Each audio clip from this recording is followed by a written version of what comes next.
এই ছবিটা ফেসবুকে ছাড়বা, ছেলে বলবা যে এটা বিড়াল আর এটা আমি। না না, যারা ক্যাট লাভার আছে সব মেয়েরা অবশ্যই রিয়াক্ট দিব, ওয়াও ফুয়া তুই ক্যাট লাভার, এই রকমই কথা কই ভাই। তোমার পছন্দ করতে আসছো, তুমি দেখতে আসছো, বুঝতে আসছো ব্যাপারটা। না না, ও বয়সী শান্ত থাকতেছে না, এর আগে আয়সা আমি করলাম না। তুই যে কাঁধে উঠবি কেন রে মনুষ?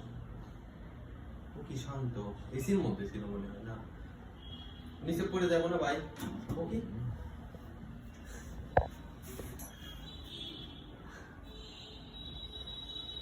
না না হয়েছে, হাত করা লাগবে না।